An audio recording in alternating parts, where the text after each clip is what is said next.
बरेच वर्ष या सभागृहात आपल्याला माहिती आहे, मंत्री जेव्हा बिझी असतात खालच्या सभागृहात तेव्हा राज्यमंत्री एकच मिनिट नाही विषय आपण त्यांना बोलू द्या, उभे आहेत ते त्यांचं एकदा संपू द्या, मग मी आपल्याला संधी देतो. सभागृह नेते आणि उपमुख्यमंत्री उभे आहेत, बोलू द्या 2 मिनिटं बोलू द्या. विषय एकच आहे. का विषय आला हा की उपमुख्यमंत्र्यांनी आपले अधिकार माननीय मंत्री उदय सामंतना दिले, माननीय मंत्री शंभूराजेंना दिले, दादा भोसेंना दिले. आमचं काही ऑब्जेक्शन नाही, ते जे कॅपेबल आहेत त्यांनी करावं. राज्यमंत्री नसतील तर त्यांनी यावं, उत्तर द्यावी.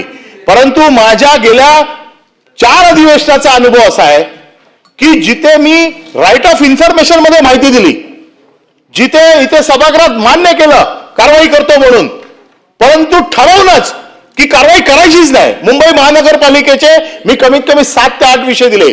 मी बीएससी मध्ये आपल्या समोर सांगितलं, आपण सांगितलं माझ्याकडे पाठवा, मी आपल्याकडे पाठवलं. मुख्यमंत्र्यांनी मला उत्तर दिलं आश्वासन समितीकडे जा.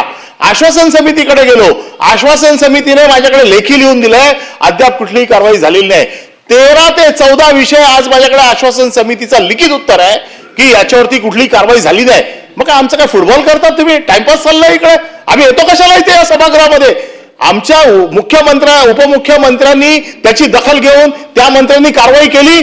आम्ही हा विषय मांडणार पण नाही आपल्याकडे, पण फक्त अधिवेशन काळामध्ये यायचं आणि आम्हाला काय म्हणजे टाइमपास म्हणजे हलक्यात घेऊन की बाबा ह्यांचं काय करायचंच नाही. राईट ऑफ इन्फॉर्मेशन दिलेल्या माहितीवरती ऍक्शन होत नाही आणि आश्वासन फक्त द्यायचं की आम्ही कारवाई करतो, या अधिवेशनाच्या शेवटच्या दिवसापर्यंत कारवाई होईल. असे कित्येक विषय मी आपल्याकडे आहेत. आपल्याकडे मी पत्र दिलेले आहेत. मागच्या अधिवेशनामध्ये जे विषय निघाले आहेत, चौकशा समित्या लावलेल्या आहेत, त्यांच्यावरती कुठली कारवाई होत नाही. काय चाललंय का सभागृहात? मग आम्ही यायचं कशाला? आणि म्हणून आज आम्ही हा घटनात्मक विषय तुमच्याकडे आणलेला आहे 14 आयुधाच्या माध्यमातून.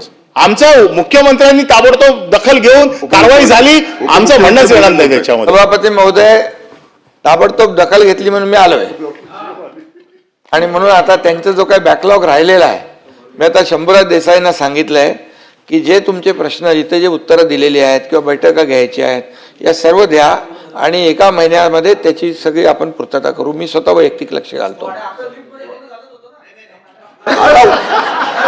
पुन्हा विषय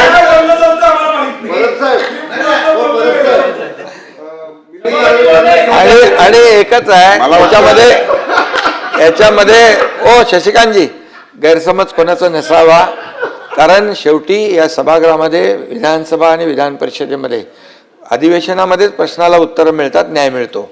त्यामुळे आणि सभापती सदस्यांची गैरसोय होऊ नये, त्यांच्या प्रश्नाला न्याय मिळावा म्हणून ही तात्पुरती व्यवस्था केलेली आहे. त्यामधून जे काही राहून गेलेलं आहे ते सगळं आपण 1 महिन्याच्या आतमध्ये ते हे करू.